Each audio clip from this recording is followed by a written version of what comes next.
We start this broadcast with a big story coming in. The Balakot terror camp in Pakistan, which was targeted by the Indian Air Force in February last year, has once again reopened to train terrorists and launch attacks.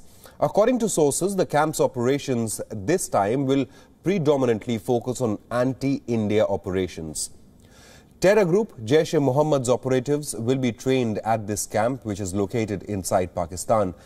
In fact, these are visuals from the Balakot terror camp in Pakistan. And at the reopening of the camp, two brothers of Jaish chief Masood Azhar were also present.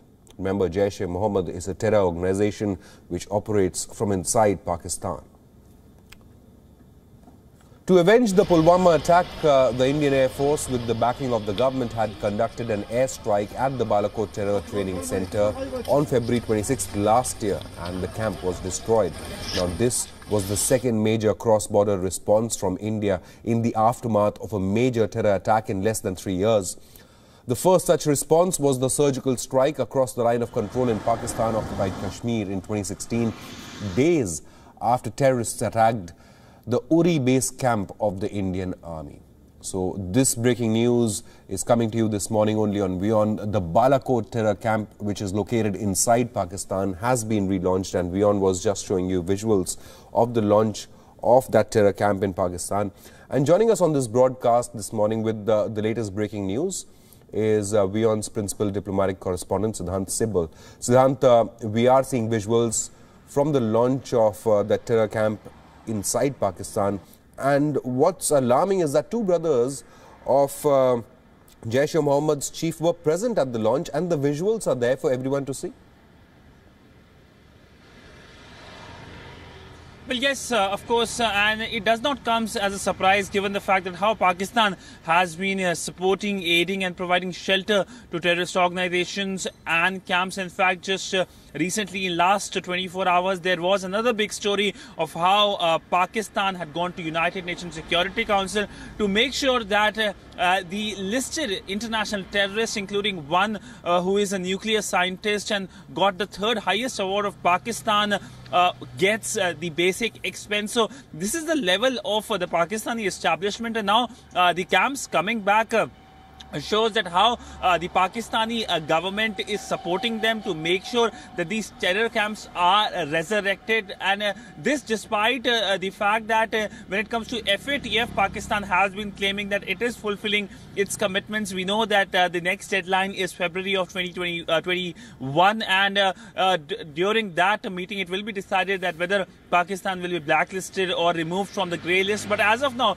we know that when it comes to anti-India propaganda or anti-India activities, the Imran Khan government has done everything possible from New York to, of course, Balakot to make sure that it resurrects anything which is anti-India. In fact, we know that now the Pakistani government officially is diverting the entire issues with fake dossiers and documents. In fact, there was a briefing by the Pakistani foreign minister yesterday diverting the issue, talking about the EU lab report. And of course, India has dismissed it. But by and large, we have seen this constant effort by the Pakistani government to change the narrative, focus on things which are not the big focus, and instead of taking action on terrorist camps and terror groups, it is coming with anti-India propaganda dossiers, which is something very normal for the Pakistani establishment. In fact, just last week, we saw reports coming in the Pakistani media citing unnamed sources that India is planning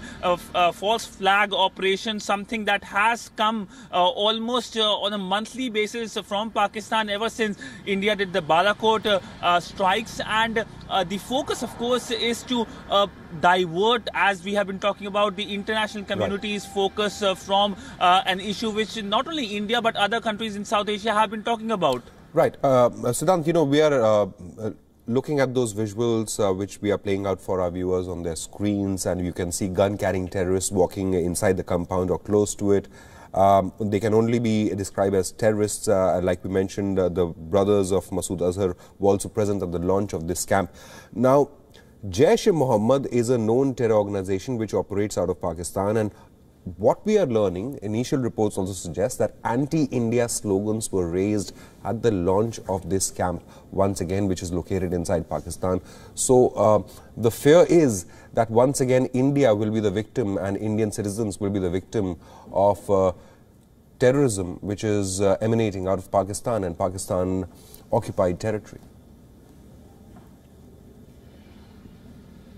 Well, Shobit, one thing has happened perhaps since 2014 is that there hasn't been any major terror attack outside of the Union territory of Jammu and Kashmir. There have been a number of terror attacks in the Union territory, whether it's Pulwama, whether it is Uri. But India has been able to make sure that since 26/11 that there is no repetition of such kind of terror attacks. In fact, we know that since 26/11 India has been able to make sure that its maritime security is something that has been a top focus. India has systems which have been put in place to make sure that the eye is on the ocean, that nothing comes from the ocean, because we know 26/11 terrorists came from Karachi. But by and large, India's focus is also through diplomacy to make sure that there is no effort to politicize it.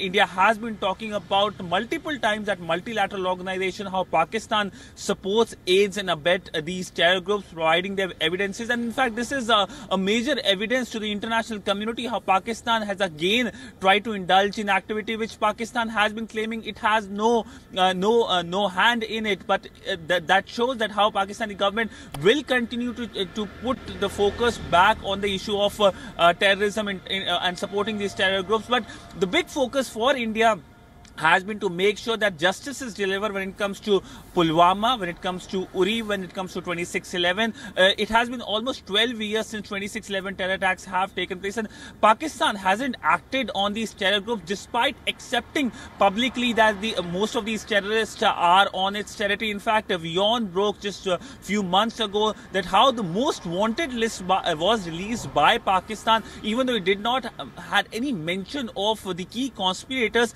It had mention of many of these terrorists who were responsible for 26/11, right, and gave details, minute details from where they bought the ship and other bought the boat and other details which were in the terror attack of 26/11 terror attack. And it shows that Pakistani government knows that who are responsible. Absolutely. But it's not taking any action. Absolutely. And we've been mentioning for our viewers that Jaish-e-Mohammed's two brothers were present at the relaunch of this Balakot terror camp, and initially also recently reports suggested that one of the brothers of Masood Azhar was in fact responsible, and he was the handler of the terrorists, the heavily armed Pakistani terrorists that were recently neutralized in the Nagrota area of the Union territory of Jammu and Kashmir. They had been heavily armed and were planning another attack on Indian soil, but were neutralized. But Masood Azhar's brother was the handler of those Pakistani terrorists that were neutralized in Nagrota.